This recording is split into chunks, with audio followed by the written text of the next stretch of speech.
ये हमारा महासंग्राम वीडियो होने वाला है सेमेस्टर 5 का माइनर पेपर 1 सी हिस्ट्री का। क्योंकि आपको पता है कि मैंने जो इंपॉर्टेंट क्वेश्चन सिलेक्ट करके आप सभी को दिया था उसमें टोटल कितना क्वेश्चन था 1 2 3 4 5 6 7 8 टोटल 8 क्वेश्चन था जो इम्पोर्टेंट था 15 मार्क्स के लिए। ठीक है, बाकी ये जो 3 क्वेश्चन है वो इम्पोर्टेंट था 5 मार्क्स के लिए। तो इतना क्वेश्चन आप सभी को मैंने बोला था कि पढ़ करके जाना है।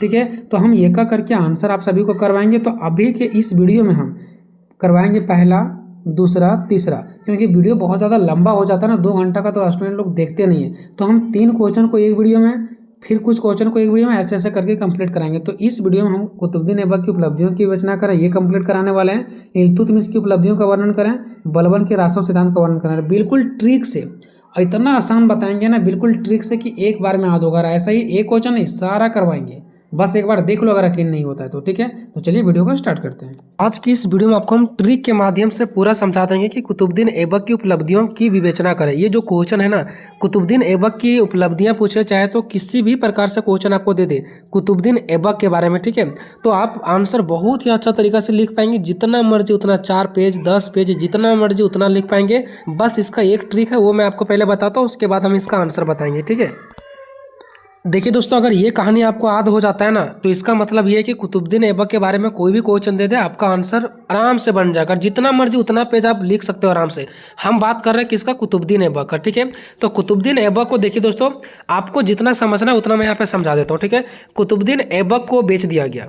ठीक है, किसके पास बेच दिया गया? तो काजी के पास बेच दिया गया। ठीक है, काजी के पास बेच दिया गया। अब काजी जब तक जिंदा रहे तब तक तो इसको ठीक से संभाले। ठीक है, लेकिन जैसे ही काजी मर गए तो उसके फिर कौन हो गए? पुत्र उठ रहे हैं। तब पुत्र लोगों, जैसे दुश्मनी नहीं हो जाता है, तब पुत्र लोगों को नहीं देखा गया, तो फिर से कुतुबुद्दीन ऐबक को एक व्यापारी के पास बेच दिया गया। अब एक व्यापारी के पास बेच दिया गया, तो व्यापारी क्या होते हैं? वो कोई भी सामान को अपने पास थोड़ी रखते हैं, व्यापारी खरीदते हैं दूसरे पास बेचने के लिए। तो एक व्यापारी खरीद लिया, और फिर इन्होंने जो बेच दिया वो किसके पास बेच दिया? तो सुल्तान गौरी के पास बेच दिया। ठीक है, तो इस प्रकार से जो कुतुबुद्दीन ऐबक है ना, ये कुतुबुद्दीन ऐबक जिसके बारे में हमको पढ़ना है, इसको सबसे पहले बेचा गया काजी के पास। अब काजी के पास से एक व्यापारी के पास, एक व्यापारी के पास से सुल्तान गौरी के पास बेच दिया गया।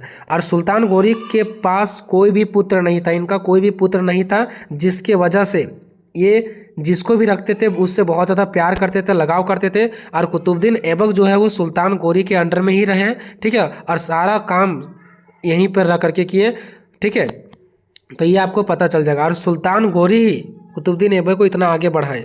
और ऐसा बात नहीं कि कुतुबुद्दीन ऐबक के अंदर भी बहुत ज़्यादा एबिलिटी था, बहुत ज़्यादा उसके पास ज्ञान था, बुद्धि था, जिसकी वजह से कुतुबुद्दीन ऐबक सुल्तान गौरी को भी आगे बढ़ाए और सुल्तान गौरी कुतुबुद्दीन ऐबक को भी आगे बढ़ाए। ठीक है, तो अभी तक ये पता चला कि कुतुबुद्दीन ऐबक कहाँ आके रुके हुए हैं? तो सुल्तान गौरी के पास आकर के रुके हुए हैं, और यहीं से सारा कारोबार वो क्या करेंगे? चलाएंगे। अब आगे थोड़ा सा देखिए, आपको यहाँ पे दिल्ली सल्तनत नाम सुनने को मिलेगा, गुलाम वंश नाम सुनने को मिलेगा। ठीक है, तो देखिए दोस्तों, दिल्ली सल्तनत यानी कि दिल्ली में जो शासन पाठ चलाया गया वो 1206 से लेकर के 1526 तक चलाया गया। इसमें कोई एक शासक नहीं, बहुत सारे शासक आए हैं, बहुत सारे लोगों ने मिलकर चलाया। तो ये जो दिल्ली सल्तनत है ना, यानी ये जो जगह है ना, वहाँ पे 1206 से लेकर के 1526 तक अलग अलग वंश के लोग आते गए, अपना शासन पाठ चलाते गए। तो हमें अलग अलग नहीं पढ़ना है, हमें पढ़ना है कि दिल्ली सल्तनत का जो पहला शासक था, ठीक है, वो गुलाम वंश था। ये तो एक जगह है, दिल्ली सल्तनत एक जगह है, और इस जगह में कौन सा वंश के लोग सबसे पहले यहाँ पे गुलाम बनाए? तो गुलाम वंश के लोग। ठीक है, और गुलाम वंश में से कौन कौन सा शासक थे? तो कुतुबुद्दीन ऐबक थे, इल्तुतमिश थे, ठीक है, और भी आगे थे, रजिया सुल्तान थे, लेकिन हमें इस सब के बारे में नहीं पढ़ना है। सबसे पहले आपको याद रखना कि दिल्ली सल्तनत एक जगह है जो 1206 से 1526 तक इसका शासनकाल चला। और यहाँ पे किस वंश के लोग शासन किए थे? तो गुलाम वंश। और गुलाम वंश में कौन कौन राजा आते थे? तो एक आ गया कुतुबुद्दीन ऐबक, एक आ गया इल्तुतमिश, ठीक है, और एक और जो नीचे है। ठीक है, और देखिए कुतुबुद्दीन ऐबक जो संभाले वो 1206 से लेकर के 1210 तक ही संभाले। उसके बाद फिर 1210 से समथिंग 1236 तक ही संभाले, फिर ऐसे ऐसे आगे तक संभालते गए। तो आपको यहाँ पे नाम आएगा दिल्ली सल्तनत, गुलाम वंश, तो आपको यहाँ पे घबराना नहीं है। ठीक है, और गुलाम वंश के पहले संस्थापक कौन थे? कुतुबुद्दीन ऐबक, क्योंकि उस टाइम मोहम्मद गौरी का मृत्यु हो चुका था। आप लोग सोच रहे होंगे, सॉरी मोहम्मद गौरी नहीं, सुल्तान गौरी। ठीक है, आपको ये लग रहा होगा कि जो सुल्तान गौरी है ये तो कुतुबुद्दीन ऐबक से पहले आया था ना, लेकिन जब सुल्तान गौरी का मृत्यु हो गया ना, उसके बाद कुतुबुद्दीन ऐबक यहाँ पे आए थे। ठीक है, चलिए अब यहाँ पे आपको हम कुछ भी नहीं समझाएंगे दोस्तों, बस पढ़ के बताते चलेंगे, आपको खुद ब खुद समझ में आ जाएगा। ठीक है, देखते हैं सबसे पहले परिचय। तो कुतुबुद्दीन ऐबक दिल्ली सल्तनत के पहले शासक थे, है ना, दिल्ली सल्तनत के पहले शासक थे और गुलाम वंश के संस्थापक थे। शासक का मतलब होता है हम वहाँ का शासन बन गए, हम वहाँ का प्रधानमंत्री बन गए। अब ये जरूरी नहीं कि वहाँ का मेन प्रधानमंत्री हम ही हैं, हो सकता है मेरे बाद और कोई आ जाए, तो ये हो गया शासक के रूप में। लेकिन जो गुलाम वंश के थे ना, उसका संस्थापक यानी सभी का लीडर मान लो ऐसे, ठीक है, संस्थापक भी थे जिसको नया से उत्पन्न किए। चलिए ये हो गया। वह केवल 1206 से लेकर के 1210 के बीच में 4 साल तक ही शासन किया, यानी 1206 से लेकर के 1210 तक 4 ही साल तक शासन किए। ठीक है, ठीक है, सुल्तान रहे। ऐबक यानी वही कुतुबुद्दीन ऐबक को बचपन में पकड़कर एक शहर के काजी के हाथ में एक दास के रूप में बेच दिया गया। जैसे कि मैंने आपको पहले बताया कि किसके हाथ में बेच दिया गया, तो ये काजी के हाथ में बेच दिया गया। अब काजी ने बहुत ही अच्छा तरह से ऐबक की परवरिश किया, संभाला और उन्हें बहुत ही बेहतरीन शिक्षा प्रदान की थी। लेकिन जब काजी की मृत्यु हो गई ना, तो ईर्ष्यावश यानी कि जलन होता है ना, वो काजी के पुत्रों ने कुतुबुद्दीन ऐबक को एक व्यापारी के हाथों में बेच दिया कि इसको मैं अपना भाई क्यों बनाऊं। ठीक है, जब तक पापा थे तब तक रखा गया, उसके बेटा लोग नहीं रखे। अंत में क्या होता है कि सुल्तान मोहम्मद गोरी ने खरीद लिया। ठीक है, कुतुबुद्दीन ऐबक को किसने खरीद लिया? सुल्तान मोहम्मद गोरी ने खरीद लिया। कुतुबुद्दीन ऐबक धीरे धीरे सेनापति के पद पर आसीन हो गए। अब देखिए, कुतुबुद्दीन ऐबक को धीरे धीरे जो मोहम्मद गोरी थे ना, उसको अपने सेनापति के पद पर आसीन कर दिए, मतलब सेना बना दिए, सेनापति बना दिए इसको, और एक सीट दे दिए इसको। सुल्तान गोरी के सबसे विश्वास पात्र में से एक बन गया। और अभी तो इसको खरीदा कौन गया? मोहम्मद गोरी इसको खरीद लिए। और मोहम्मद गोरी के सबसे ज़्यादा विश्वास की अगर मैं बात करूं तो विश्वास पात्र की, तो ये यानी हमारा कुतुबुद्दीन ऐबक बन गए, इसका सबसे ज़्यादा विश्वासी आदमी जिसको बोलते हैं। ठीक है, और भी बहुत सारे आदमी थे सुल्तान मोहम्मद गोरी के पास, लेकिन सबसे ज़्यादा विश्वासी जो बने वो कौन बने? कुतुबुद्दीन ऐबक ही बने। अब इसका कुछ पॉइंट देख लेते हैं। भारत की विजय मुख्य रूप से कुतुबुद्दीन ऐबक द्वारा ही हासिल हुई थी, है ना, यानी कि जो गौरी के द्वारा भारत पर आक्रमण किया गया था, इसका मुख्य कार्य किसको जाता है? तो कुतुब उद दिन, यानी इसको हम शॉर्टकट में क्या बोलेंगे? कुतुबुद्दीन। ठीक है, ऐबक के द्वारा ही हासिल हुआ। अगर कुतुबुद्दीन ऐबक को नहीं खरीदा होता तो आज गौरी यहाँ पे विजय प्राप्त नहीं किए होते। ठीक है, जिसने गौरी को अपना स्थिति की मजबूत करने में भी मदद मिला, और जो गौरी इसको खरीदे थे उसको भी अपनी स्थिति में मजबूत प्राप्त करने में मिला। क्यों? क्योंकि इधर से पहले तो जो गौरी थे वो खुद से लड़ाई लड़ रहे थे, लेकिन जब इधर से खरीद लिए कि इसको कुतुबुद्दीन ऐबक को, तो उसके अंदर भी बहुत ज़्यादा शिक्षा था, योग्यता था, वो एक योग्य व्यक्ति थे। ठीक है, तो उन्होंने भी इसको सपोर्ट किए, है ना। अब आगे देखिए, जब मोहम्मद गोरी युद्ध के मैदान में मारे गए, अब देखिए जब क्या होता है, मोहम्मद गोरी युद्ध के मैदान में मारे गए, तो कुतुबुद्दीन ऐबक ने 1206 में स्वयं दिल्ली के सल्तनत का ताज पहन लिया, खुद से पहन लिया। क्यों? क्योंकि मोहम्मद जो गौरी था, इसका सबसे ज़्यादा विश्वासी पात्र अगर मैं बोलूँ तो सबसे ज़्यादा विश्वासी पात्र कौन थे? तो सबसे ज़्यादा विश्वासी पात्र कुतुबुद्दीन ऐबक थे। तो जैसे मोहम्मद गोरी का मृत्यु होता, वैसे ही स्वयं 1206 में ये सुल्तान का क्या पहन लेते हैं? ताज पहन लेता है, संभालने लगते हैं सारे राज को। 1210 में पोलो खेलते समय, अब क्या होता है, 1206 में शासन वहाँ पे संभालने लगे और 1210 तक यानी 4 साल तक शासन किए। उसके बाद पोलो खेल होता है ना, घोड़ों के ऊपर दौड़ करके, तो उसी समय गिर करके इसका क्या हो जाता है? मृत्यु हो जाता है, गंभीर रूप से घायल हो जाता है, उसके बाद इसका मृत्यु हो जाता है। ठीक है, तो अभी हमने देखा परिचय किसके बारे में, तो एक मोहम्मद गौरी के पास कैसे आते हैं कुतुबुद्दीन ऐबक, और कुतुबुद्दीन ऐबक का हम लोगों ने परिचय देखा कि यहाँ तक वो कैसे बढ़ते हैं। अब देखते हैं कुतुबुद्दीन ऐबक की उपलब्धियाँ। तो कुतुबुद्दीन ऐबक की उपलब्धियाँ इस प्रकार हैं, देखते हैं कौन कौन है। पहला है मोहम्मद गोरी के सहायक के रूप में। सबसे पहला कुतुबुद्दीन ऐबक का उपलब्धि क्या है कि वो मोहम्मद गोरी को सहायक किए थे। भले मोहम्मद गोरी इसको खरीदे थे, लेकिन मोहम्मद गोरी को बहुत ही अच्छा तरीका से उन्होंने सहयोग किए, है ना। तो कुतुबुद्दीन ऐबक मोहम्मद गोरी को अनेक युद्ध में साथ दिए। जैसे तराइन के द्वितीय युद्ध में उसने कुशलतापूर्वक भाग लिया, जिसमें गोरी विजयी हुआ। अब देखिए, मतलब बहुत सारे युद्ध में मोहम्मद गोरी को साथ दिए कुतुबुद्दीन ऐबक, और एक द्वितीय युद्ध होता है तराइन का, उसमें से भी भाग लेते हैं और इसको जीत दिलाते हैं। ठीक है, उसने ऐबक को भारत के विजय प्रदेशों का प्रबंधक नियुक्त किया। अब जब देखें कि नहीं ये युद्ध भी लड़ते हैं और बहुत अच्छा इसके अंदर गुण है, उसके बाद क्या करते हैं मोहम्मद गोरी, भारत के जो विजय प्राप्त किए थे भारत पर, उसके प्रदेशों का प्रबंधक यानी उसका देखभाल करने के लिए इसी के हाथ में दे देते हैं कि जाओ कुतुबुद्दीन ऐबक, आज से तुम इस पर क्या करो, राज्य संभालो। दूसरा है कुतुबुद्दीन ऐबक शासक के रूप में। अब देखते हैं कुतुबुद्दीन ऐबक शासन तो बन गया, शासक तो बन गया, अब ये शासन कैसे चलाएंगे। ठीक है, तो मोहम्मद गोरी के कोई पुत्र नहीं था। अब देखिए मोहम्मद गोरी का कोई भी पुत्र नहीं था, इसलिए तो इसको खरीद लिया था ना। इसलिए अपने सल्तनत की रक्षा के लिए वह अपने दासों पर विश्वास करता था, यानी जिसको वो लोग खरीद के लाए थे। मोहम्मद गोरी का कोई पुत्र नहीं था, लेकिन वो दूसरे को जो खरीद के लाए थे उस पर बहुत ज़्यादा विश्वास करते थे।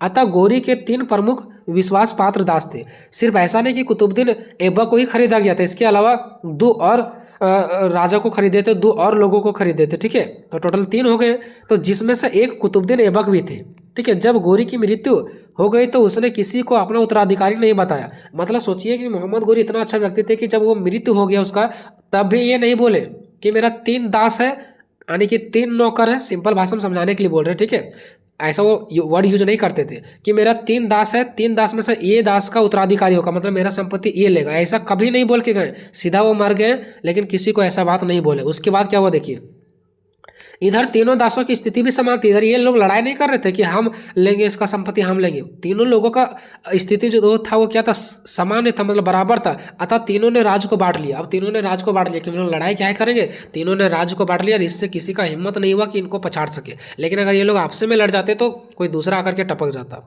ठीक है। तो ये होता है एकता में बल। तीसरा, कुतुबुद्दीन ऐबक की कठिनाइयां। अब देखते हैं कुतुबुद्दीन ऐबक को कुछ कठिनाइयां भी तो हुआ होगा ना।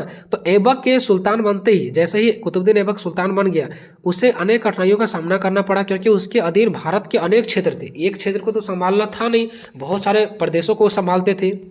आगे है तुर्की सरदारों का सहयोग। अब देखिए कुतुबुद्दीन ऐबक को एक और सहयोग मिल गया, किसका, तो तुर्की सरदार लोग भी इसको सहयोग करने लगे। क्यों, तो देखिए भारत में अपनी स्वतंत्र प्रभुत्व स्थापित करने के लिए ऐबक ने, यानी कुतुबुद्दीन ऐबक ने प्रमुख तुर्की सरदारों को अपने अधीन करने में सफल प्राप्त कर लिया। मतलब तुर्की सरदारों को भी अपने अधीन करने में सफल प्राप्त कर लिया। कौन, कुतुबुद्दीन ऐबक। सोचिए कितना महान व्यक्ति थे, कितना महान राजा थे, कितना महान शासक थे ये, ठीक है, कि दूसरे को भी अपने अधीन कर लिया, जिसको बेचा जाता था एक समय में, ठीक है। यही सब इतिहास रचते हैं। नेक्स्ट है राजपूत। देखो गजनी तथा बंगाल की समस्या में अधिक व्यस्त रहने से ऐबक को राजपूतों पर दबाव डालने का समय नहीं मिल सका। देखिए अब यहाँ पे एक और समय है, गजनी पर और बंगाल, ये दो यहाँ बहुत ज़्यादा समस्याएं चल रही थी, ठीक है। और इन समस्या में अधिक व्यस्त रहने से कुतुबुद्दीन ऐबक को राजपूतों पर दबाव डालने का समय नहीं मिल सका, यानी कि ये राजपूतों पर दबाव डालते, ऐसा समय ही इन लोगों का इसके पास नहीं मिल पाया। तो एक ये भी इसका विशेषता में ही आएगा, इसके उपलब्धि में ही आएगा, ठीक है। अब देखते हैं छठा, बंगाल के अलीमर्दन द्वारा अधीनता स्वीकार, यानी कि जो बंगाल के क्या थे, अलीमर्दन, ठीक है, उसके द्वारा भी इसे स्वीकार कर लिया गया, उसको भी मतलब अपने अंडर किया गया। देखिए बात क्या है, सो अलीमर्दन खां खजली बंगाल, यानी जो अलीमर्दन थे, अलीमर्दन खां जो थे वो खजली बंगाल का स्वतंत्र शासक बन बैठे, ठीक है। यानी जो ये अली मर्दन है ना, वो कहाँ का शासक बन बैठे थे, बंगाल के शासक बन बैठे थे, ठीक है। लेकिन हुआ क्या, वहाँ पे बंगाल में सरदारों के आपसी संघर्ष हो गया। वहीं के जो सरदार लोग थे वो आपस में संघर्ष करने लगे, और इसी डर से जो अली मर्दन थे वो भाग करके ऐबक की शरण में आ गए, मतलब इसका अंडर में आ गए कि हम आप ही के साथ रहेंगे, और इसी का सहायता लेने लगे, तो मतलब इसी के अंदर हो गए। नेक्स्ट निर्माण कार्य, तो दिल्ली की जो कुवत उल इस्लाम है, जिसको मस्जिद बोलेंगे, ठीक है, और अजमेर की 2.5 दिन की जो झोपड़ा था, ये भी जो एक मस्जिद था, 2 मस्जिद यहाँ पे नाम आया, ध्यान दीजिएगा, ठीक है। एक आया है कुवत उल इस्लाम और दूसरा आया है 2.5 दिन का झोपड़ा। ये दोनों का जो निर्माण का श्रेय है ना, ये किसको जाता है, कुतुबुद्दीन ऐबक को ही जाता है। इसके साथ साथ जो प्रसिद्ध कुतुब मीनार है, इसका भी निर्माण करने का कार्य भी किसको जाता है, कुतुबुद्दीन ऐबक को ही जाता है, ठीक है। तीनों इमारतों, एक ये कुवत उल इस्लाम, दूसरा 2.5 दिन का झोपड़ी, और तीसरा हमारा क्या, कुतुब मीनार, ये जो तीनों हैं, इसका इमारत बनाने का जो श्रेय है पूरा पूरी किसको जाता है, तो हमारा इल्तुतमिश को है। सॉरी यहाँ पे इल्तुतमिश लिखा गया, किसको है, कुतुबुद्दीन को है, ठीक है, कुतुबुद्दीन ऐबक को है, ठीक है। ये चीज़ आपका कंप्लीट हो गया। उसके बाद कुतुबुद्दीन ऐबक के मूल्यांकन देखते हैं, जिसको आप निष्कर्ष में भी डाल सकते हैं, ठीक है। दिल्ली सल्तनत का संस्थापक कुतुबुद्दीन ऐबक बने थे, पता है सभी को। वह 4 साल तक ही शासन रहा, मतलब 4 ही साल तक शासन किए, जिससे गोरी के गुलाम के रूप से जीवन शुरू किए थे, यानी गोरी ने इसको खरीदे थे और गोरी के ये गुलाम कर रहे थे, वहीं से इसका जीवन शुरू हुआ, और ये अपने योग्यता के बल पर धीरे धीरे उन्नति कर सुल्तान के पद तक पहुँच गया। सोचिए भारत में अस्थायी तुर्की राज्यों की नींव रखी, है ना, भारत में अस्थायी तुर्की राज्यों का क्या रखे, नींव रखी। और अबुल फजल ने क्या बोले, तो अबुल फजल ने ऐबक की प्रशंसा करते हुए लिखा है कि उसने भले ही मतलब उसने भला और महान कार्य किया है, लोगों के लिए भलाई का काम किया और महान कार्य किया है। उसने 4 वर्ष की उपलब्धि के शासनकाल में उसने शांति और व्यवस्था को स्थापित करके रखे थे। इसके रहते हुए कहीं भी अशांति और व्यवस्था के प्रति लड़ाई झगड़ा कहीं नहीं होता था, यानी शांति और व्यवस्था स्थापित रहता था राज्य में। इस प्रकार से कुतुबुद्दीन ऐबक का हम लोगों ने उपलब्धियां बताई। दोस्तों, क्या वीडियो आपके लिए इम्पोर्टेंट नहीं था? क्या आपको समझ में नहीं आया? आप लोग कमेंट करके जरूर बताइए। हेलो दोस्तों, बिल्कुल हम इस क्वेश्चन को आपको ट्रिक के माध्यम से समझाएंगे और बिल्कुल 100% आप सभी को समझ में आएगा। चाहे आपको बलबन की उपलब्धियों का वर्णन दे दे क्वेश्चन में, या तो फिर बलबन के राजतत्व सिद्धांत का पर प्रकाश डालना है, ऐसा क्वेश्चन दे दे, ठीक है। आंसर आपको सेम लिखना है, ठीक है। चाहे बलबन की उपलब्धियां दे दे या बलबन के राजतत्व सिद्धांत दे दे, आपको आंसर मैंने इस प्रकार से आपको बताने का प्रयास किया है। चाहे उपलब्धियां दे दे चाहे राजतत्व सिद्धांत दे दे, ठीक है। दोनों का दोनों आंसर इसी में छुपा हुआ है। बस आपको थोड़ा सा चेंजिंग करना है। जहाँ पे बलबन की उपलब्धियां देगा वहाँ पे एक पॉइंट हटा देना है, और जब अगर बलबन के राजतत्व सिद्धांत दे दे तो एक भी पॉइंट हटाना नहीं है। बस एक पॉइंट का खेला, बाकी सब कुछ सेम है, ठीक है। अब यहाँ पे देखिए, सबसे पहले आप लोग ट्रिक देखिए, ठीक है। ये जो ट्रिक है ना वो आपको याद नहीं करना, बस समझना है। देखिए दोस्तों, बात है यहाँ पे दिल्ली सल्तनत का, ठीक है। ये दिल्ली सल्तनत में 1206 से लेकर के 1526 तक शासन किया गया। किस पे? दिल्ली सल्तनत पे। दिल्ली सल्तनत भी इसको बोला जाता है और केवल सल्तनत भी बोला जाता है, ठीक है। तो ये 1206 से लेकर के 1526 तक चला। अब इसमें अलग अलग प्रकार के वंश के लोग आए। जैसे मान लो कि ये पूरा दिल्ली सल्तनत है, ठीक है।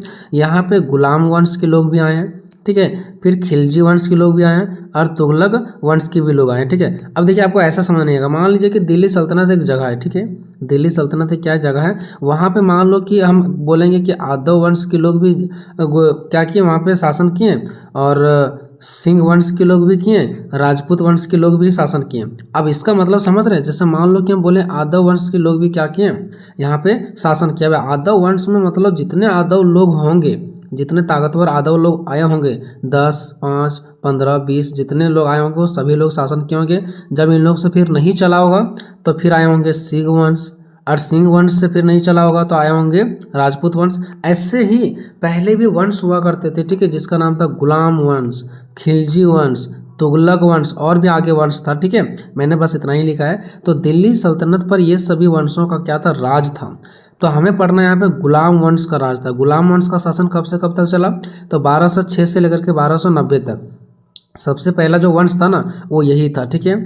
अब गुलाम वंश में बहुत सारे राजा थे। ये जो गुलाम वंश आपको दिख रहा है ना, इसमें बहुत सारे राजा थे। जैसे पहला थे कुतुबुद्दीन ऐबक, इसका शासनकाल 1206 से लेकर के 1210 तक था। इसके बाद आए इल्तुतमिश, ठीक है, इसका शासनकाल 1210 से लेकर के 1236 तक रहा। उसके बाद आए बलबन का जो शासनकाल रहा वो 1266 से लेकर के रहा 1286 तक।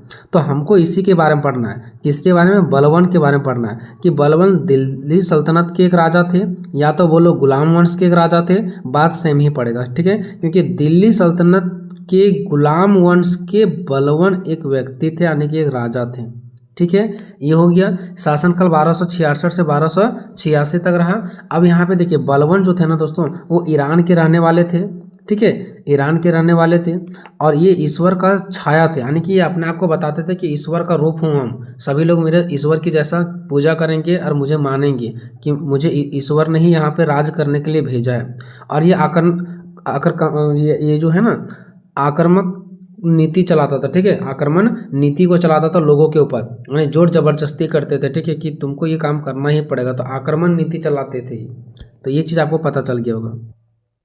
अब आपको इधर कहीं भी रटने की जरूरत नहीं है, कहीं भी कुछ याद करने की जरूरत नहीं है। बस ये सब डेट आपको याद रख लेना, बाकी कहीं भी कोई दिक्कत आपको नहीं आने वाला है दोस्तों, ठीक है। बहुत ही आसान तरीका से आपको समझ में आ जाएगा। देखिए, सबसे पहले परिचय हम लोग देखेंगे, ठीक है। चाहे क्वेश्चन उपलब्धियां दे दे, चाहे राजतत्व सिद्धांत दे दे, आपको एक पॉइंट कहाँ पे चेंज करना वो मैं आपको बता दूं, ठीक है।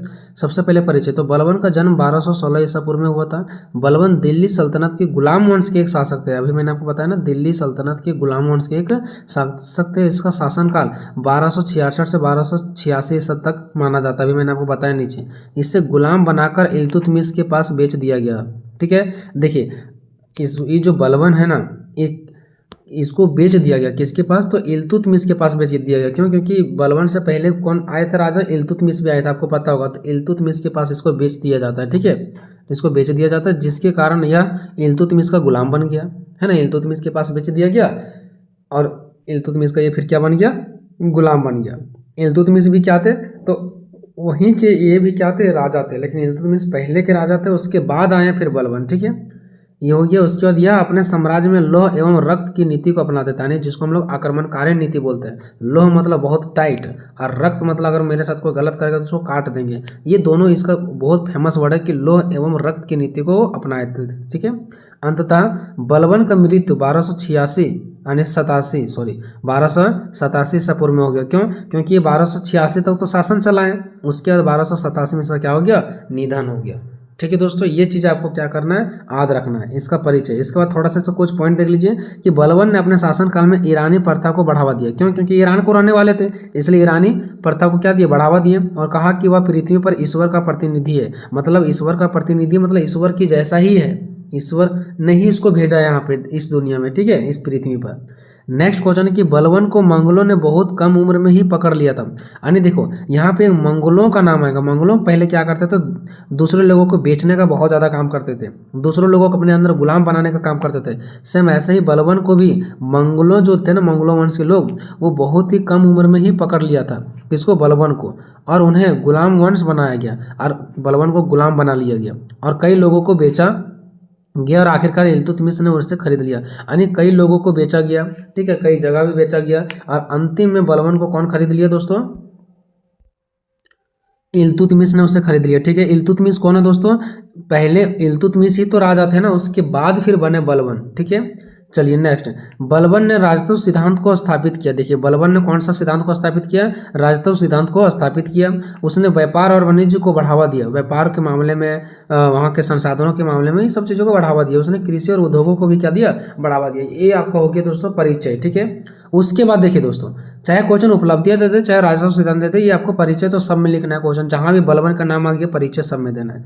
उसके बाद यहाँ पे लिखना है बलबन की उपलब्धियां या तो राजतत्व सिद्धांत, ठीक है दोस्तों। मान लो कि अगर आपको दे देता है बलबन की उपलब्धियां, क्या दे देता है क्वेश्चन में? बलबन की उपलब्धियां, तो ये आपको बस पॉइंट नहीं लिखना, ये वाला, ये पॉइंट नहीं लिखना आपको, ठीक है, जो ये हम आपको बता रहे हैं राजतत्व सिद्धांत के बारे में। बाकी चाहे उपलब्धियां दे दे, चाहे राजतत्व सिद्धांत दे दे, बाकी का सारा नीचे लिखना है, ठीक है। मतलब मैं ये कह रहा हूँ कि अगर उपलब्धियां दे देना तो सिर्फ ये पॉइंट आपको नहीं लिखना है। अगर लिख भी दोगे तभी चलेगा, नहीं तो अगर आप नहीं लिखना चाहो तो नहीं लिख सकते हो, ठीक है। और अगर राजतत्व सिद्धांत दे देगा तो बाकी आपको सारा लिखना है, कहीं भी कोई कट छट नहीं करना है, ठीक है। अब देखते हैं दोस्तों कि इसका राजतत्व सिद्धांत क्या था, ठीक है। तो देखिए बलबन ने राजतत्व सिद्धांत को बनाए रखने के लिए लौह एवं रक्त की नीति को अपनाया ना, ताकि ये ज़्यादा दिन तक चल पाए, इसके लिए लौह एवं रक्त की नीति को अपनाया, जो कि मैंने आपको पहले बताया। उनका मानना था कि इन्हें पृथ्वी पर देवी देवताओं ने भेजा है। इनका मानना कि पृथ्वी पर देवी देवताओं ने भेजा है, समाज में जनता की रक्षा करने के लिए भेजा गया है। यह देवीय सिद्धांत पर विश्वास रखते थे, यानी कि देवी देवताओं पर विश्वास रखते थे। बलबन खुद के बारे में यह मानता था कि यह अल्लाह के द्वारा भेजा गया प्रतिनिधि है, भगवान के द्वारा भी भेजा गया, इसको अल्लाह के द्वारा भी भेजा गया, सोच लीजिए, ठीक है। जो जनता की रक्षा करने के लिए इन्हें पृथ्वी पर भेजा है, ताकि जनता का रक्षा कर सके। मतलब अल्लाह और ईश्वर ने इसको इसलिए भेजे हैं ताकि ये लोगों का क्या कर सके, देखभाल कर सके, और लोग भी इसका पूजा करेंगे भगवान की जैसा। इसी का थोड़ा सा पॉइंट आगे भी है, राजतत्व सिद्धांत के बारे में ये, ठीक है। बलबन ने यह भी कहा कि सुल्तान मतलब राजा का आदेश ना मानना अल्लाह का आदेश ना मानना होता है। मतलब अगर तुम मेरा बात नहीं मान रहा, इसका मतलब तुम ईश्वर का बात नहीं मान रहा, ठीक है। इसलिए उन्होंने कहा कि सुल्तान यानी कि राजा के समान जनता नहीं हो सकती। इनका कहना है कि राजा के समान जनता नहीं हो सकता। अगर जनता ये चाहेगी कि हम भी राजा के बराबर है तो ऐसा नहीं हो सकता है, क्योंकि राजा जो है वो भगवान का रूप है, ऐसा उनका कहना था, ठीक है। जबकि इतिहासकारों द्वारा यह भी बताया गया कि यह भी एक गुलाम था। इतिहासकारों से ये भी पता चला कि बलबन भी एक गुलाम ही तो था, है ना। यानी कि जब यह युवा अवस्था था, यानी कि बच्चा था, छोटा था, तो इन्हें मंगलों लोगों ने पकड़ करके बेच दिया था। तो ये भी तो एक समय में गुलाम ही रहा था, तो फिर ये ईश्वर का रूप कैसे हो गया, ठीक है, जरा सोचने वाली बात है। इसी का नेक्स्ट पॉइंट है कि अपने उद्देश्यों को प्राप्त करने के लिए बलबन का मुख्य हथियार तलवार था। ये कुछ भी चीज़ों को प्राप्त करना चाहते थे, अगर प्राप्त नहीं होता था ना तो तलवार का प्रयोग करते थे। उसने अपने प्रतिद्वंदियों, विद्रोहियों, लुटेरों, चोरों और आक्रमणकारियों के खिलाफ इस हथियार का बहुत ही जबरदस्त तरीका से इस्तेमाल किया। जो भी इसके दुश्मन होते थे ना उसके साथ तलवारों का प्रयोग करते थे। इस नीति का पालन करके वह लोगों के मन में यह डर पैदा करना चाहता था कि जो कोई भी सुल्तान की यानी कि राजा की सत्ता को चुनौती देने का हिम्मत करेगा उसे बख्शा नहीं जाएगा। यानी कि इसके शक्ति से यही पता चलता है कि लोगों को डराया जाता था, लोगों को बताया जाता था कि कोई भी हमारे शक्ति से तुलना नहीं करेगा, ना तो मेरे सामने आएगा। ठीक है, तो देखिए दोस्तों, अगर मान लो कि आपको दे देता है बलवन की राजतव सिद्धांत, तो कहीं भी आपको कोई चेंज नहीं करना, ये सब लिखना है जैसे मैंने आपको पूरा का पूरा बता रहा हूँ। लेकिन अगर बलवन की उपलब्धियाँ दे देना तो सिर्फ आपको ये पॉइंट कट करना है, ये वाला, ठीक है, ये वाला पॉइंट कट करना है और इसका सारा पॉइंट कट कर देना है। ठीक है, ये वाला, इसका सारा पॉइंट कट कर देना है, यहाँ से लिखना आपको। ठीक है, ये चीज़, और हेडिंग डालना आप बलवन की उपलब्धियाँ। ठीक है, अगर उपलब्धियाँ दे देगा तो अभी का जो मैंने आपको ऊपर वाला पॉइंट बताया ये सिर्फ कट कर देना है और यहाँ पे लिखना है क्या चीज़, बलवन की उपलब्धियाँ। ठीक है, और बाकी ये सब पॉइंट अब आपका नीचे अब सब सेम रहेगा। ठीक है, और अगर राजतव सिद्धांत दे देता है तो सब कुछ का सब कुछ सेम रखना आपको। ठीक है, चलिए अब देखते हैं दोस्तों बलवन राजतव सिद्धांत के अंतर्गत नीति कि बलवन के जो राजतव सिद्धांत था ना, इसके अंतर्गत क्या क्या नीतियां बनाया गया था। तो पहले राजाओं का देवी अधिकार, यानी राजा खुद को क्या बताता है कि मुझे देवी का अधिकार है, हमको भगवान ने हमें भेजे, ईश्वर ने भेजे। ठीक है, तो बलवन ने कहा कि राजा धरती पर ईश्वर का प्रतिनिधित्व है, मतलब ईश्वर ने ही भेजा है। राजतव एक देवीय संस्था है, यानी कि वो देवी से ही आया है। ठीक है, उसने यह घोषणा इसलिए की ताकि जनता को यह विश्वास हो जाए कि उसे राजतव उनकी दया से नहीं बल्कि ईश्वर की दया से मिला है। यानी कि देखो, ऐसा लोगों को इसलिए डराया जाता था ना, ताकि जो राजतव यानी कि वहाँ का राजा यानी कि शासन, राजतव का मतलब हो गया क्या हो गया, जो वहाँ का वो शासन पाठ चला रहा है। ठीक है, तो उसको ये चीज़ इसलिए मिला है, यानी कि वो राजा इसलिए है ताकि क्योंकि वो भगवान का रूप है, भगवान ने उसको भेजे हैं, ऐसा लोगों के अंदर क्या हो जाए, डर पैदा हो जाए। नेक्स्ट है शाही वंश। अब देखिए, बलवन ने महसूस किया कि उस समय लोग मानते थे कि शासन करना और सत्ता का प्रयोग करना केवल प्राचीन शाही परिवारों की विशेषाधिकार है। मतलब उस टाइम जनता लोगों के मन में ऐसा था ना कि सिर्फ और सिर्फ शासन यानी कि सत्ता का प्रयोग, यानी कि वहाँ पे शासन वही करेंगे जो शाही वंश के होंगे, यानी जनता लोगों का ऐसा मन में था। तो ये भी अपने आप को क्या बता दिया कि हम भी शाही वंश के ही हैं, सोचो, ताकि लोग भी मेरा क्या करें, सेवा करें, है ना। नेक्स्ट भेदभाव। देखो वहाँ पे भेदभाव का भी नीति था। इतिहासकार ने यहाँ तक कहा कि जब भी बलवन किसी निम्न कुल के व्यक्ति को देखता था, यानी कि नीचे वर्ग के लोगों को देखता था, तो उनकी आंखों में क्रोध और गुस्से जलने लगती थी और वह उसे मारने के लिए तलवार उठा लेता था। जरा सोचिए कितना कटर, कितना मतलब क्या बताएं। ठीक है, इस प्रकार के भी वो राजा रहे हैं जो लोगों को दबाने का प्रयास करते थे। सोचिए जब निम्न वर्ग के लोगों को देखते थे तो उसकी आंखों में क्रोध गुस्से आते थे, क्या वो इंसान नहीं थे। नेक्स्ट है त्रिपक्षीय संबंध की मान्यता। वो त्रिपक्षीय संबंध जोड़ते थे, यानी कैसे संबंध जोड़ते थे, सो देखो बलवन जो थे वो ईश्वर और सुल्तान मतलब हो गया राजा, यानी ईश्वर को राजा से जोड़ते थे। राजा तो कौन थे, वो बलवन खुद थे ना। तो ईश्वर जो थे वो अपने खुद से क्या करते थे, जोड़ते थे संबंध, यानी ईश्वर और राजा में संबंध। फिर राजा और जनता में संबंध, सुल्तान मतलब राजा हो गया, ठीक है। फिर राजा और जनता में संबंध, और फिर ईश्वर और जनता में संबंध। इसका मतलब क्या हो गया दोस्तों कि मान लो कि ये जो है वो राजा है, ये क्या है, राजा है। तो राजा का संबंध किससे है, तो राजा का संबंध ईश्वर से है। किससे है, ईश्वर से। और फिर ईश्वर का संबंध किससे है, तो ईश्वर का संबंध है हमारा जनता से। तो इस प्रकार से हम ये बोल सकते हैं दोस्तों कि देखिए जनता जो है वो ईश्वर का पैर पड़ते हैं, ठीक है, और ईश्वर किसका रूप है, राजा का रूप है। तो इस प्रकार से संबंध जोड़ने का प्रयास किया गया है, ईश्वर राजा से, फिर राजा का जनता से, और फिर ईश्वर को जनता से संबंध जोड़ दिया गया है। इसका कुल मिलाकर के बात हुआ कि बलवन राजा का रूप है और सारे लोग उसका मतलब क्या करेंगे, सेवा करेंगे।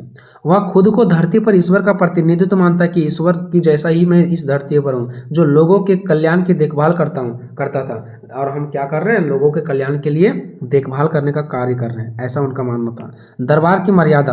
अब देखिए जहाँ पे राजा रहते थे उसमें दरबार भी थे ना, वो दरबार जहाँ पे राजा रहते थे, इसके सेवा करने वाले लोग थे, इसके सेनापति लोग थे, तो उस पर बहुत ज़्यादा टाइट नियम ये लागू करते थे। कैसे, देखिए बलवन ने दरबार में कड़ा अनुशासन लागू किया, किसी को भी हंसी मजाक या बकवास करने की अनुमति नहीं थी। उसने दरबारियों से काफ़ी दूरी बनाए रखती थी, ठीक है। जो दरबारी के जो लोग थे ना वहाँ पे उससे काफ़ी दूरी बनाए रखी। उसने दरबारी पोशाक निर्धारित कर, और दरबार में एक खास प्रकार के पोशाक मतलब कपड़ा जैसा ड्रेस होता है ना, कोई भी चीज़ों का, स्कूल का ड्रेस अलग ड्रेस, कंपनी के लिए अलग ड्रेस, वैसे ही वहाँ के दरबार के लिए भी ड्रेस चलता था, राजा के लिए अलग और वहाँ के जो दरबारी लोग थे उसके लिए अलग। राजा को नमस्कार भी करते तो लोग, देखो लोगों को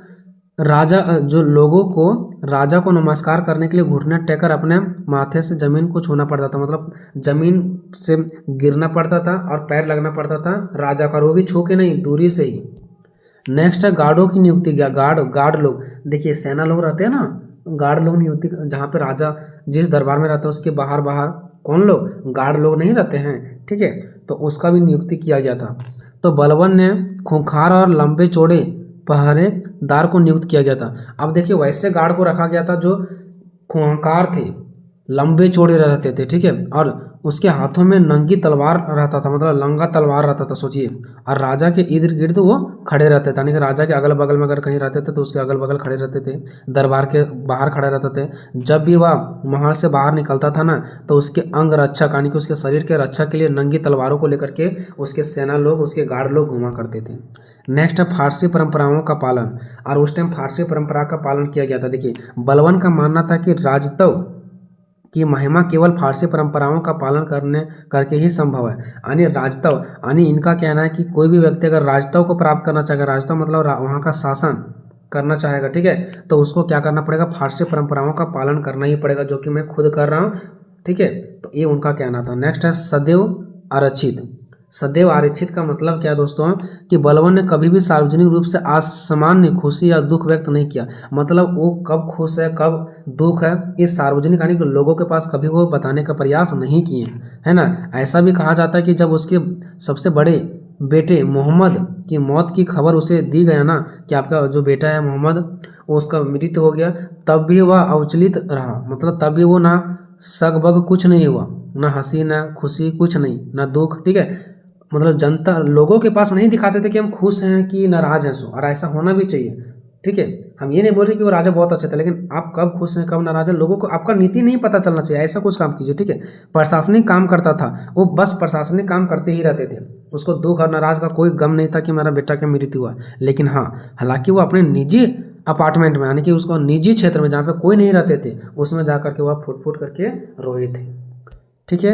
नेक्स्ट है सशक्त सेना। वो सशक्त सेना ने मजबूत सेना रखते थे, ठीक है। इसमें कोई संदेश नहीं है कि एक शक्तिशाली राजा के अस्तित्व के लिए एक मजबूत सेना की आवश्यकता होती है, इसलिए बलबन ने अपनी सेना को मजबूत किया। देखिए हर एक राजा के अंतर्गत एक बहुत ही मजबूत सेना होता है, ठीक है, और इसके अंदर भी बहुत ही मजबूत सेना रखा गया था। रक्त और लोह की नीति, ये रक्त और लोह की नीति को अपनाते थे। रक्त मतलब अगर मेरे सामने कोई आएगा तो उसको तलवार से काट देंगे, और लोह मतलब मजबूत नीति, लोहा की जैसा। एक मजबूत और निरंकुश सम्राट से यह अपेक्षा की जाती है कि वह अपने दुश्मनों से निपटारे में सख्त नीति का पालन करे। बलबन ने भी ऐसा ही नीति अपनाया। हर एक राजा ऐसा ही होना चाहिए कि अगर उसके ऊपर कोई दुश्मन आ जाए ना तो वो रक्त और लोहे की नीति को अपनाए, और सेम कंडीशन बलबन राजा भी नहीं किया। लेकिन ये एक चीज़ गलत किया कि जनता पर इस चीज़ों को अप्लाई कर रहे हैं, नहीं, दुश्मनों पर किया जाना चाहिए। नेक्स्ट है विदेशी आक्रमणकारियों को से सुरक्षा। देखिए बर्बर के ये जो बलबन है ना, इसके सामने कोई भी नहीं टिके। जो विदेशी यानी बाहर के आक्रमण करने वाले जो लोग थे ना, जो सोचते भी थे कि यहाँ पे आक्रमण करेंगे, वो भी नहीं कर पाते थे। एक निरंकुश शासक की ताकत उसकी अपनी प्रजा को बाहरी खतरे से बचाने की क्षमता से भी मापी जाती है। इस संबंध में बलबन ने प्रभावी कदम उठाए। देखिए एक राजा ऐसे क्षमता वाले होना चाहिए जो बाहर से अगर कोई भी आक्रमण करता है तो उससे मतलब वो लड़ सके, और सेम कंडीशन है सब बलबन में देखा गया। अब निष्कर्ष में आते हैं दोस्तों, तो बेबन यानी बलबन के राजस्व सिद्धांत और रक्त और लोहे की नीति ने उसे अच्छा लाभ दिया। उसने सुल्तान की प्रतिष्ठा बढ़ाई, सुल्तान मतलब राजा का प्रतिष्ठा बढ़ाया, लोगों राजा सब डरने लगे। उसने अपने विरोधियों की शक्तियों को कुचल दिया, जो उसके विरोध में आते थे, जो उसको दुश्मन थे उसको कुचल दिया। उसने शांति बनाए रखा, लोग डरते थे ना, शांति और व्यवस्था स्थापित की। उसने देश के मंगोलों को आक्रमण से बचाया। उस टाइम मंगोल लोग बहुत आक्रमण करते थे, ठीक है, मंगोल लोग, तो उन्होंने मंगोल लोगों से आक्रमण करने से बच गया। यही मंगोल वही लोग थे जो पहले बलबन को बेचा करते थे, लेकिन अभी बलबन के एरिया में आकर के मंगोल को आक्रमण करने तक का भी शक्ति हिम्मत नहीं है, ज़रा सोचिए, ठीक है। तो इस प्रकार से क्वेश्चन खत्म होता है दोस्तों। वीडियो कितना इन्फॉर्मेटिव लगा कमेंट में जरूर बताइएगा। मिलेंगे नेक्स्ट वीडियो में, तब तक जय हिंद जय भारत।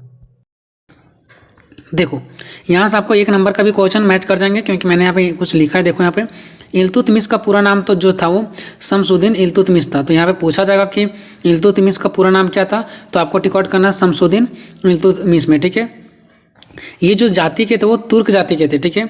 तो वह जो इल्तुतमिश थे वह तुर्क जाति का था।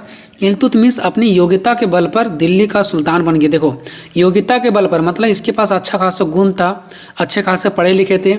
इस योग्यता के आधार पर इतना अच्छा खासा पढ़े लिखे थे, इसके इतना अच्छा योग्यता गुण था कि वह दिल्ली का क्या बन गया, सुल्तान बन गया।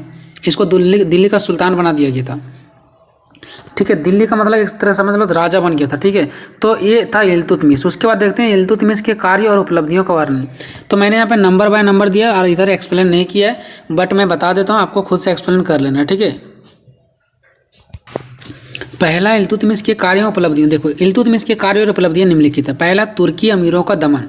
देखो जो भी दिल्ली में क्या थे, जो भी तुर्की अमीर लोग थे, जो पहले के अमीर लोग थे, है ना, उन सभी को क्या कर दिया, इल्तुतमिश का एक ही सपना था कि जो पहले से जो अमीर लोग हैं, जो गरीब लोगों को दबा करके रखते हैं, जो अमीर लोग अपने आप को बहुत ज़्यादा ऊंचा समझते हैं, उन लोगों को हराना। इल्तुतमिश का एक ही उद्देश्य था कि जो अमीर तुर्क लोग हैं, देखो इल्तुतमिश भी तुर्क थे और वहाँ भी रहने वाले लोग तुर्क थे, लेकिन इल्तुतमिश उनको हराना चाहते थे जो तुर्क अमीर लोग थे। ठीक है, तो इल्तुतमिश का एक ही सपना था कि तुर्क अमीरों को क्या करना, हराना। और यही कारण हुआ कि दिल्ली में यमुना नदी के किनारे क्या हुआ, युद्ध में क्या किया, तुर्की अमीरों जो थे उनको दमन कर दिया, उनको हरा दिया गया, पराजित कर दिया। और ये इल्तुतमिश का पहली सफलता था, जो तुर्क अमीर लोगों को क्या कर दिया, पराजित कर दिया, हरा दिया। ये इल्तुतमिश का पहला योग्यता था, इनका पहला महत्वपूर्ण चीज़ मान लो। ठीक है, पहला इनका ये इंपॉर्टेंट चीज़ था कि ये तुर्क अमीर लोगों को हराया। ठीक है, चलते हैं पॉइंट नंबर 2 की ओर। देखिए दूसरा पॉइंट है बंगाल की पुनः विजय। देखो इसने जब तुर्की अमीरों को हरा दिया, वहाँ पे भी विजय हो गया इनका, वहाँ पे भी जीत हो गया। उसके बाद दूसरा जीत इनका हुआ बंगाल में। देखो बंगाल में भी क्या था, दूसरे लोगों का क्या था, वहाँ पे शासन था, वहाँ पे युद्ध चल रहा था। ठीक है, तो उस समय क्या हुआ कि इल्तुतमिश को टाइम नहीं था, समय नहीं था, जिसके कारण वह समय पर बंगाल में नहीं पहुँच पाए। लेकिन जब ये युद्ध चल ही रहा था, थमने का नाम नहीं ले रहा था, तो बंगाल इल्तुतमिश खुद पहुँच गया। बंगाल में जो युद्ध चल रहा था, तो बंगाल में इल्तुतमिश ने खुद पहुँच गया और उस युद्ध में जो युद्ध कर रहे थे, ठीक है, जो वहाँ पे अपने आप को उच्च समझ रहे थे, उनको फिर से इल्तुतमिश ने क्या कर दिया, उसको हरा दिया और पराजित कर दिया। और वहाँ पे भी इसका दूसरी सफलता मिला कि बंगाल इसने खुद पहुँच करके वहाँ के युद्धकारियों को विनाश कर दिया, तबाह कर दिया। और वहाँ भी इसने अपना क्या कर लिया, विजय प्राप्त कर लिया। और यहाँ पे इसका दूसरा विजय प्राप्त हो गया, पुनः विजय प्राप्त कर लिए। तीसरा, राजपूतों तथा ग्वालियरों पर विजय। इसने क्या किया, राजपूत और जो ग्वालियर थे, ये सभी पर भी अपना विजय प्राप्त किए, क्योंकि ये सब जो अपने आप को जो भी ऊंचा समझते थे, इन राजपूतों और ग्वालियरियों को, पर इनमें युद्ध किया और इसने उस लोगों से क्या कर लिया, इन्हें जीत मिला। इल्तुतमिश उन लोगों से क्या हुआ, जीत गए। और कहीं ना कहीं इल्तुतमिश राजपूतों और ग्वालियरों पर भी विजय किया और इन लोगों को पराजित कर दिया, इन लोगों को हरा दिया। तो कहीं ना कहीं इल्तुतमिश है, उनका बहुत अच्छा योग्यता के कारण ही वह राजपूतों और ग्वालियरों पर विजय प्राप्त किया, बंगालों पर विजय प्राप्त किया, तुर्कों अमीरों पर विजय प्राप्त किया। तो कहीं ना कहीं उनके योग्यता पर ही ये सब सारी चीज़ें जाती है। ठीक है, चौथा, दिल्ली को राजधानी। देखो इल्तुतमिश ने ये क्या किया, दिल्ली को राजधानी बना दिया, है ना। जब वहाँ पे क्या किया, जब अमीरों लोगों को क्या किया, इसने ख़त्म कर दिया। धीरे धीरे क्या होने लगा, सभी को दिलों में इल्तुतमिश का जगह बनने लगा और दिल्ली को इसको बना दिया गया, वहाँ का ये वहाँ का क्या बन गए, सुल्तान बन गए। ठीक है, जब दिल्ली का वो सुल्तान बन गया ना, तो वहाँ पे क्या किया, दिल्ली का राजधानी पहले कुछ और थे, उसको चेंज करके दिल्ली का राजधानी इसने बना दिया। यानी कि जो हमारा भारत की राजधानी पहले थे वो दिल्ली नहीं थे, लेकिन इसने जब वहाँ पे क्या हुआ, जब वहाँ पे सभी लोगों का दिल जीत गए और वहाँ का सुल्तान बन गया, तो इसने क्या कर लिया कि वहाँ का राजधानी चेंज कर दिया और बना दिया गया दिल्ली को। तो दिल्ली को ही राजधानी बना दिया गया। ठीक है, तो ये इल्तुतमिश के कारण ही ये पॉसिबल हो पाया कि दिल्ली को इसने राजधानी बना दिया। और ये भी इसका एक विजय प्राप्त था, ये भी इसका एक विजय था। मुद्रा में सुधार। देखो इल्तुतमिश ने क्या किया, धीरे धीरे समय बीतते जाने पर इसने जो मुद्रा था उसमें भी सुधार किया। मुद्रा मीन्स होता पैसा, रुपया, सिक्कों, ये समय सुधार करने लगा। इसने टांका का सिक्का बनवाया। ठीक है, इसने क्या किया, टांका का सिक्का बनवाया और जो पहले मुद्दे थे, उस मुद्रा था, उसको समाप्त करके नया मुद्रा का आविष्कार इसने बनवाया और टांका सिक्का बनवाया। ठीक है, तो इसने सिक्कों में भी क्या कर दिया, सुधार किया। इससे इनकी योग्यता को ही बल मिलता है, इनकी योग्यता की ओर ही संकेत होता है। ठीक है, नेक्स्ट है शिक्षा, साहित्य और कलाओं का संरक्षण। देखो ये इतना युद्ध कर रहे थे कि इतना ज़्यादा युद्ध में बिजी होने के बावजूद भी इनके पास बिल्कुल समय नहीं था, फिर भी इन लोगों ने शिक्षा, साहित्य, कलाओं, ये सब चीज़ों पर भी ये महत्वपूर्ण योगदान दिया, इन लोगों को भी ऊंचा दर्जा दिया। ठीक है, तो ये किनकी वजह से हो पाया, इल्तुतमिश के कारण से हो पाया। मंगलों का आक्रमण का भय खत्म। देखो जब उस टाइम क्या था कि मंगलों का आक्रमण का भय बना हुआ था कि मंगलों लोग हैं ये कब आक्रमण करते पता नहीं। तो ये जो भय का डर बना हुआ था इनको भी इल्तुतमिश ने ख़त्म कर दिया, क्योंकि उन लोग पर आक्रमण करके जीत प्राप्त कर लिए। और वो जो मंगलों का बहुत काफ़ी समय से ये जो आक्रमण का भय बना हुआ था वो आक्रमण का भय भी खत्म हो गया। 8वां, अधूरे कार्यों को आगे बढ़ाना। जब इल्तुतमिश इतना आगे नहीं बढ़े थे, जब इल्तुतमिश को कोई नहीं जानते थे, इसके पहले वाले जो शासक लोग थे, इसके पहले वाले जो राजाओं थे, इसके पहले वाले जो लोग थे, जो भी कार्यों को किया, जो अधूरा कार्य को छोड़ दिए थे, उस काम को इसने इल्तुतमिश ने आगे बढ़ाने का भी काम किया। जो आधे अधूरे काम छूट गए थे उसको इसने क्या किया, पूरा करके कंप्लीट किया, पूरा संपूर्ण काम को समाप्त किया। अब देखते हैं इल्तुतमिश का शासन और चरित्र। देखो इल्तुतमिश जो था ना वो कैसा चरित्र है, कुशल राजनीतिज्ञ था। इसके पास योग्यता की कोई कमी नहीं था और इनकी योग्यता के कारण ही ये लोगों पे अपना दिल जीत बैठे।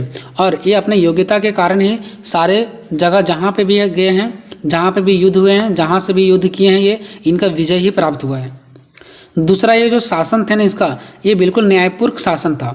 ये लोगों को न्याय दिलाते थे, ये लोगों को न्याय दिलाने का काम करते थे, ठीक है, यानी कि किसी भी तरीक़ा से भेदभाव नहीं करते थे और लोगों को बिल्कुल स्पष्ट न्याय दिलाते थे। तो हम कह सकते हैं कि जो इल्तुतमिश था वो एक न्यायपूर्ण शासक था।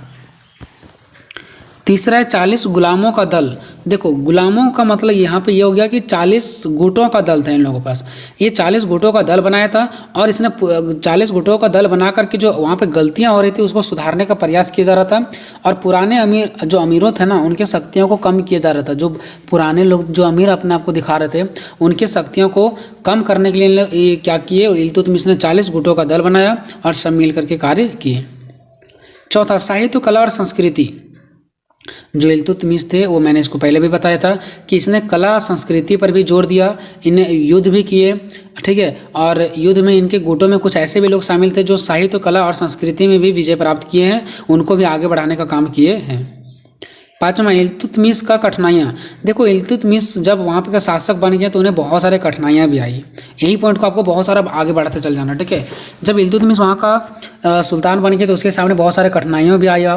कुछ लोगों का उनके समस्याओं को लेकर के, तो कुछ युद्ध को लेकर के बहुत सारे उनको कठिनाइयों का भी सामना करना पड़ा। लेकिन सारे कठिनाइयों को सामना को झेलते हुए भी हुआ, उस सभी कठिनाइयों का एक करके समाधान भी किए और धीरे धीरे वो अपने योग्यता पर, उसके पास इतना ज़्यादा योग्यता था, गुण था कि सारे कठिनाइयों उसके पीछे हार मान जाती थी और वो अपनी योग्यता के आधार पर वो जीत हो जाते थे, उनका विजय हो जाता था।